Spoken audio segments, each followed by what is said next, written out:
Yeah. Welcome to BRIX-N-FLIX episode 2. We're reviewing Star Wars The Last Jedi. And we're going to build, what's this called? Yoda's Jedi Starfighter. Which is super cool because it has an R2-D2 and a Yoda minifigurine. I chose the coolest one I could find. When you walked in here, I was like, don't tell me anything. I don't want to know. I don't even want to know if you liked the movie yet. I ripped it to pieces, but that's all good. So what did you think? Did you love it? Yes. Yeah, me too. We're both really tired because we did go to the midnight screening last night. Whenever you see me wear these glasses on this channel, it's because I didn't get much sleep the night before. Alright, what do we got here? This should be useful, by the way. We're following the instructions. Yeah. We're definitely following the instructions. Got some stickers. Yoda is in number 1. I just saw Yoda's head. That's the lightsaber. Yoda's head. That's so cool. Making Yoda. Step 1 is make Yoda. Cool. Who was your favourite Star Warrior? In this movie, I really liked Poe. Oh yeah, he was kind of a bad boy. Yeah. What do they call him? Fly boy. Oh yeah, by the way, we're going to do spoilers in this. Yeah, obviously. Yeah, we're going to be talking about Star Wars for like the next half an hour, so it's going to be really hard not to do spoilers. So this is a spoilery review. I got Yoda. That is so cool. That is so cool. It really is. God, we're massive nerds. It's all good. We'll survive. What is that bit? Yeah, my favourite Star Warrior was Luke Skywalker. Yeah, that was pretty good. He was really good in this. I don't know, that was the best I've seen Mark Hamill as Luke Skywalker. Is that right? Just like that? I was a bit worried because he seemed so disinterested in all the interviews you see Mark Hamill in. He's like half asleep and he's like, I'm over this Star Wars stuff. So I thought he was going to do a really crappy job in the film, but no, he was awesome. In the first 15 minutes of the film, I was like, oh no, this is a bad movie. Like, the first 15 minutes was pretty boring and pretty bad. Like, you know that scene with Poe just kind of destroying that whole ship and he was going and hitting all the guns? And it was just like, the cannons, by the cool. way. Like, yeah, cannon. Here you go, you can do a bit now. Thanks. Where are we up to? Step 5. Step 5. Yeah, and it was just like, oh, okay, he's doing cool stuff. And it's like, it was a bit too cool. Are you confused? I am. Oh, I see it. I see what we've done. I just need to fix it. It goes that way. That goes on there. And then that goes in there. Yes. Like that. Yeah, there we go. Hey, we did it. Okay, now we can go back to the movie. We need these two. And that. Put it down. We leave it. And now we talk movie. Okay. So I thought at the start of the film, I was like, oh no, this is a bad film. And it had all these like little jump scares at the start as well. Yeah. And jump scares for me are always just a kind of indicator of like the director and the filmmaker just wants to it's just a crowd pleasing thing. Like, put jump scares in the movie. That people like jump scares. So I was really worried, but it gets really good. It starts really bad. It gets really good. Yeah, like at the start, like, it just seems like they're not really doing anything. It seems like they're just trying to make cool stuff happen. Yeah. Like Poe doing his little like run and shooting all the stuff. They're not actually really doing anything meaningful. Yeah. And it's like, why is he so powerful? Like, why can he take on like 100 ships? He's overpowered in that bit. And it makes, especially. Any movie where someone's overpowered, it just makes it not fun anymore because you're no longer worried like, oh, what if he gets hurt? You're just like, oh, he's just not going to get hurt in this scene. There's no stakes. I've built that, and that somehow attaches to that. Okay. You're up. My turn. Do you know Carl Jung is? No, he's You failed at it. Carl Jung is like a psychologist from many years ago. And he kind of just tries to explain how the human mind works, and he does it using all these like symbology and stuff. And a lot of that symbology is like what makes the first trilogy so good, is that they just like You need to get that out, the grey bit. George Lucas understood symbology of Jungian archetypes and just put it in the film. The original trilogy was really good because it like nailed those archetypes of the hero myth. And then in this new one, they've used Jungian archetypes again, but different ones, which I think is really cool. Yeah. Because you know how, like, the last one, The Force Awakens, it was a bit predictable in what was going to happen, because it was like a kind of a re-echoing of, like, the old trilogy. But then this one, it had a few little extra bits in it that was like, oh, that's new. That's, like, a bit different. That goes in that way. You had it the other way. I messed it up. Oh, I see. I know. No. You go in this one first. See? Hey, is that we'd finished this step? Yes. Yeah. There was, you know, the bit where she has to go down the hole. Yeah. Well, she has to, because in the Jungian archetype of the hero myth, that's exactly what you have to do. The hero has to embrace their own darkness in order to defeat darkness. Yeah, that Right? would make sense. And And by the way, I need that piece. You've seen happen in like a million movies before. It's like, I need that piece. Give that piece to me. That scene where she goes into the hole and under the island, it's like they stuffed every symbolic bit of the Jungian hero myth into that scene. Like, it's just so much symbology, just like bam, bam, bam. Because here's what happens in the hero myth when you have to embrace your own dark side. Mm-hmm. It's symbolized by darkness, like going into a dark place. It's symbolized by going underground. It's symbolized by going underwater. And it's symbolized by, like, it's the place you don't want to go, that you have to go in order to, like, learn who you are, sort of thing. Yeah. And it's just like she goes into a hole, a dark hole, underground. She lands in water and goes underwater. And then she, like, faces herself in that mirror thing. But that was a cool scene. Like, That was a cool scene. I don't even really know the symbology with that mirror and, like, that row of rays. Yeah, and then... Row of rays, yeah. Row of rays, yeah. And then each one was like... It'll work now. Yes, I got it. Sorry. I'm very excited. I got it part. Each one of those things was like... It was a progression, so it moved forward. But each one was like an echo, so it was like back in time. So it was like this weird reversal of time. It was really cool symbology. Mm-hmm. And then at the end of that, she progressed through this row of rays. And then at the end of the row was the answer to the question of, like, the question she wanted was like, who's her parents? That's what she wanted to know. But it was like, to me it was saying, like, she didn't want to know who her parents were to know about her past. She wanted to know who her parents were so she could, like, look into her own future, which I thought was really cool. Yeah. A cool way of showing that. And then the thing that she found when she looked into her future / past was her own reflection. So that kind of said to me that, like, in her own future, she'll look back at that moment of facing her own darkness. That was cool. I really liked that. You know, I really liked one of the jokes in it when Luke Skywalker asks Rey where she's from. Rey goes, "Oh, nowhere," and, like, Luke's like, "Everyone's from somewhere." Yeah. Rey's like, "Oh, Jakku," and then Luke's like, "Oh yeah, that is nowhere." Yeah, that's pretty much nowhere. Yeah. It's like, that is pretty much nowhere. What'd you think of the jokes? There were some really good jokes in it. Yeah. I thought so too. I thought there was some really bad jokes in it. Yeah. There were some just like, are you seriously doing this? But most of them were actually pretty good, I must say. That goes under...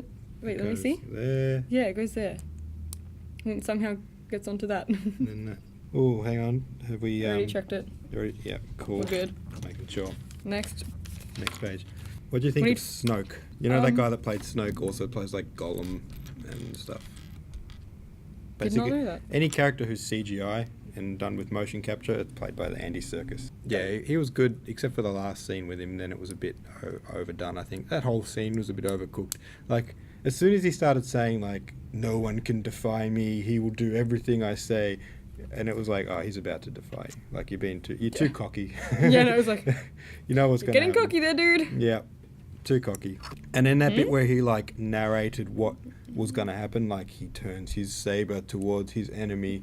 I was like, that was a bit overcooked, I thought. I didn't love that. No, but it was kind of good, though, because not only was he turning his saber, but Rey was turning the other saber to go into him. No, I think he was doing that. Or whoever was doing that. Yeah, Kylo Ren was doing all of it. Yeah, Kylo Ren was not only turning the saber to go to Rey, but doing the one to go into him as well. Can I please have the piece? piece. that you just made. The piece of resistance. Yeah. I really, really got a kick out of seeing Yoda again. Yeah, I know. And it was old school Yoda, like the Jim Henson puppet style Yoda. Not the prequels with it was all CGI Yoda. It was like he looked like a puppet again. Yeah. That was cool. What's cool? I liked... Did you pick up on this? You know how Luke was going to burn the books? Yeah. The ancient teachings? Yeah. A lot of this Jungian stuff we were talking about is about respecting the wisdom of past generations. Mm-hmm. And that whole thing of like diving into the darkest, deepest place, going under the water, is meant to be like you revive previous ancient wisdom. And now that goes off to the side. Now we use that. Why are these bits already connected? The bits you want are already gone. Oh, they're shaky. Cool, I can dig it. That goes there. Don't throw that at someone's face. Whatever you do. Look at that, I just messed that up. What was I saying? Yeah. So the burning of the old books, I really loved that. I really loved that they burned the books, and that Yoda did it. Like Yoda struck down that lightning and made the books burn. It was that whole thing. Kylo Ren kept saying, "Let the past die. Kill it if you must." And he was like, that was Yoda like killing the past, sort of thing. Like, that one. and he was trying to say like, we're ready to bring the past with us rather than clutching onto these old stories. I thought that was brilliant. And I really liked the message there. And I also think it's quite poignant, that thing that Kylo Ren says about killing the past and letting it die. You know, and supposedly that's a bad thing. I will work this out. But I quite like that. The thing I didn't like was, I don't know if you picked this up, but you know at the very end when Got it. someone grabs something out of a drawer. What do they grab out of a drawer? Right at the end of the film. Very useful. He grabs something out of... He opens a drawer and grabs something out. Oh, he grabbed was it the dice thingy? Yeah, was it that? I think it might have been, I don't know. He grabs something, but in that shot, you'll see that, you know those ancient books that were in the tree? Mm-hmm. They were in the drawer, so Rey actually stole them before she left the island. But then So when they burned down the tree, they weren't actually in there. And Yoda knew that because he actually says Rey's already got everything she needs, which meant she's already taken the books. She's already got the books. Right, but then I actually didn't like the fact that she'd taken them. I liked the sentiment of like she already knows what she needs to know, and these books, we can get rid of them now. It's a deeper sentiment if they're gone forever. Yeah. But, you know, still cool.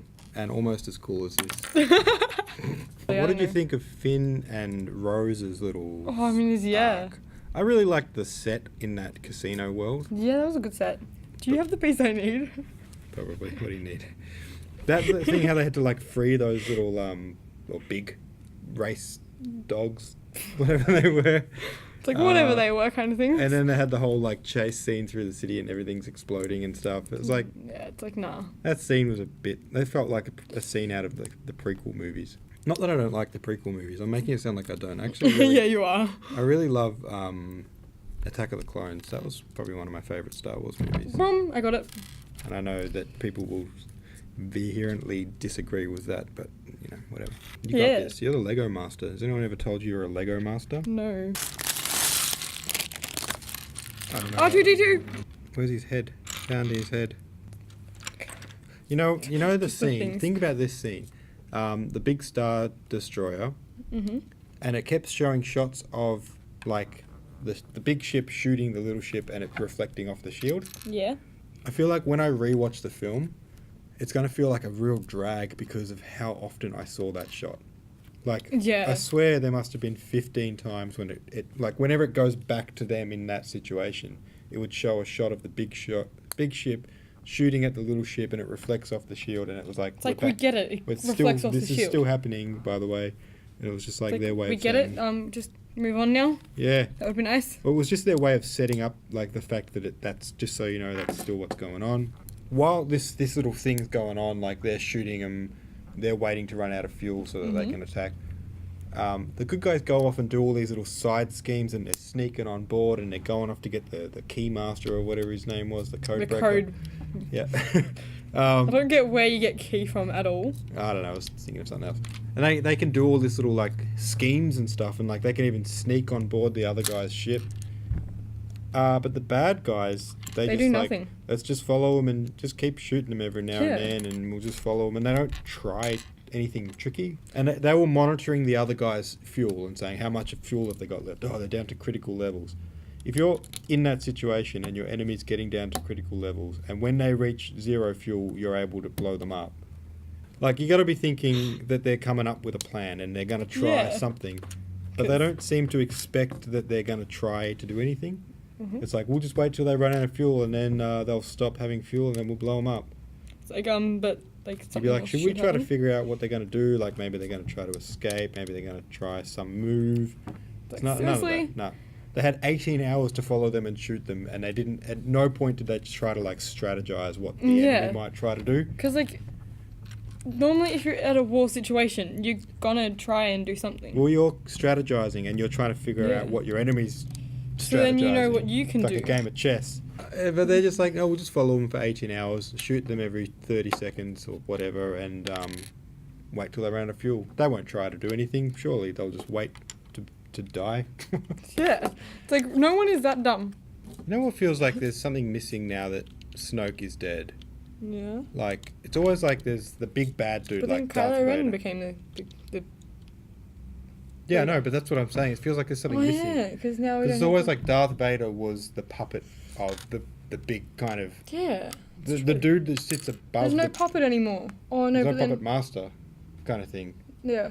Which is not a bad thing, but it's just like Star Wars. That's always the dynamic. Like Yeah. Darth Vader is the bad dude, but there's someone above him. But then like just wait till the next movie and then we'll see what happens. Maybe Snoke's not dead. Yeah. Mind you, he was cut up into like how many pieces? Yeah, several. He's fallen over again. Bloop. How are you so good at falling over, dude? There we go. Stop making them fall over. You know, with the prequels, you really get a sense of like the universe, like all the different places and the governments in the different places, and like what the power struggle is actually about. Yes. The original trilogy didn't do that as much, but it's like, well, fair enough, because it's, you know, there's a lot of restrictions with filmmaking back then. And then in the prequels, it was like, well, they could do more now, so they broadened out the universe and showed you different planets and showed you like the political system of these planets and the royalty in them and stuff. Yeah. And then in this new one, in the Last Jedi, you didn't really get a sense of any of that. It was almost like, so why are the bad guys bad again? And why are the good guys good? Like, other than the fact that one of them, like, they're enemies. It's like, why? When, where did this start kind of thing? Yeah. You get one of them, and you that it. And then you do it twice. You that it. You failed already, have you? I thatted it too much. That it, and then you that it. That it? I'm just gonna let you do it. That's it. And you that. Then you pop it on that. And you that it. See, look, it's shooting. It can shoot you. That. What about at the end when Luke does his little meditation magic? It wasn't Was it meditation? I don't think it was. Well, I don't know. He was sitting on a rock, but he magicked himself to the battle. No, but I reckon it was really cool because like Kylo thought like it was really him, and then like did like this whole battle and like, oh, you just fought like a spirit. You just fought this spirit person. You just fought the most badass spirit person there's ever been. That you couldn't kill because he wasn't really there. So great job, Kylo. Yeah, well done, idiot. Punked. You got punked. Some so of the creatures on that island were really cool. Like, I liked the ones. I liked that they all looked like puppets again, not CGI. Yeah. Like, they looked like that Jim Henson style puppetry kind of thing. Yeah. I think The Force Awakens was a bit more Jim Henson-y. I really like as much Jim Henson looking stuff as you can get. When you first see Rey in the first movie, you know that first shot, she's got the goggles on and a scarf around her face? Mm-hmm. That looks, to me, that is so Jim Henson-y, that look. I loved it. This movie was not as Jim Henson-y, except for Yoda looked Oh, you need to Jim redo the whole thing now. Do it again? Yep. I can do that. Do it again. Can we look at Yoda again, like from the movie, in the movie? Because Yoda in the movie was amazing. Yeah, what would you like to say about Yoda in the movie? Like, he was perfect. Like, yeah, he was. He was so I don't know good. what I can... I loved how he was like, he was just silly, like he's old Yoda. What are you trying to do? I'm trying to Lego. Yes, I Lego. Yeah, you Legoed. Where does it go? Okay, just We need to do it again. there you go. Alright, I'm gonna see if I can do this without instructions. Because look, that goes on there, but then you need one for the other side. Oh, you know what? What did you think about Carrie Fisher, Leia, Mm-hmm. using the Force? That was cool. Like get out of we did space. not like that was unexpected. Well, actually, I've Kind of. always liked the fan theory about her having the Force. So I kind Yeah. of already knew she had the Force. I was kind of wanting her to have the Force. Because if you look at the But- original trilogy, when she's got the laser gun, Yeah. she never misses. Like every Yeah, shot she exactly. takes hits someone, and then she also like dodges lasers and stuff. So it's like, yeah, she's pretty good. She must have some Force going on there. It's like, yeah, you can just tell. So I wasn't surprised at all to see her use the Force. It's like I was a little bit surprised because like I didn't know if they were going to do it or not, but I was so happy that they did because like Yeah. everyone wanted it. Whoops. No, other way around. Just broke it. It's your fault. Where is it? No. Other way. Oh yeah. I mean, her dad is Darth Vader and her brother's Luke Skywalker. So Exactly. it's like, oh wow, she's got the Force. What a shock. What about when Luke Skywalker called it a laser sword? Oh yes, I had to laugh at that. Flip it over. We just need to connect it to that. Do that. That it. You either needed that, yes. Face. I'm not. Don't blame it on me because I am blaming that entirely on you. it wasn't my You fault. could have killed Yoda. He was flying along and his wing would just fall off. Sure. Okay. Sweet. That's And where do the stickers go? Yoda's thingy. No, it's not done yet. Stickers. Need stickers. Wait, did You did it. I did it. Take that, R2D2. You killed R2D2. Thanks for watching BRIX-N-FLIX. See you next time.